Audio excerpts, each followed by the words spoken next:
Monday was the worst day for U.S. forces in the war in Afghanistan in more than 4 years. A military chopper crashed in western Afghanistan, killing 10 Americans, including 7 servicemen.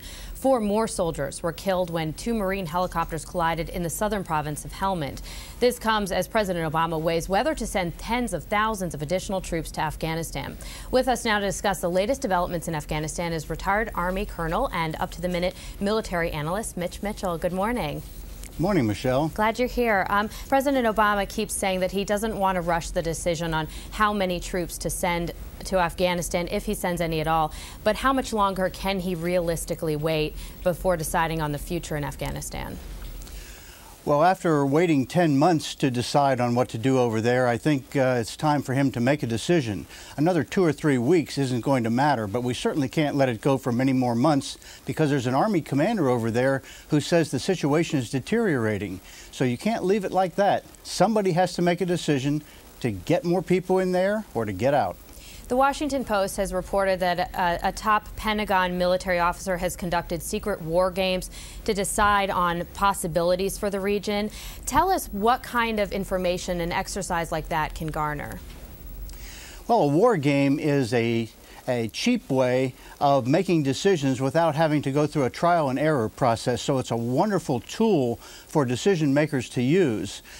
In this case, it's Admiral Mullen, the chairman of the Joint Chiefs of Staff, and they had secret war games in which they tried to determine if they brought in 44,000 more troops or just 15,000 more troops, what the effects would be on our allies and on our enemies. And so that's what that game was meant to do. The problem with it was, though, if you want to make a decision on a war game, you have to have the decision maker there. And the decision maker was in the White House, not at the war game.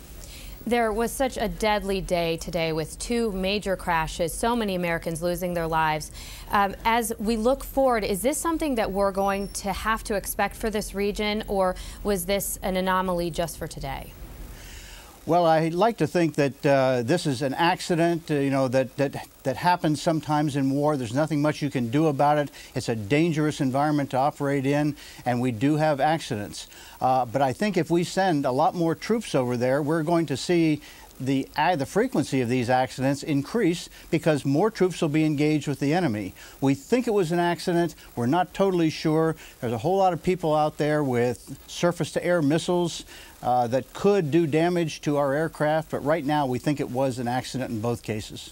I know that there's some confusion among some Americans about who exactly were fighting there, Al-Qaeda, the Taliban, or other militant groups. Could you clear that up for us? You know, we're fighting everybody. Everyone you just mentioned, the Taliban, the drug lords, the Al-Qaeda representatives over there, more than 1,000 strong, but that's just in Afghanistan. We have to worry about the enemy outside Afghanistan. There are groups sympathetic to the Taliban that are giving them money. And strangely enough, that money doesn't come, first of all, from the drug trade. It comes from outside sympathetic interests that want to support the Taliban effort in Afghanistan and, by the way, also in Pakistan. Places like Saudi Arabia, Iran, and even Pakistan itself. People there are providing funds for the Taliban, and lots of them, more than 100 million last year. All right, up-to-the-minute military analyst Mitch Mitchell. I wish we had all the time in the world, but we're out of it. Thanks so much for joining us. Thank you, Michelle.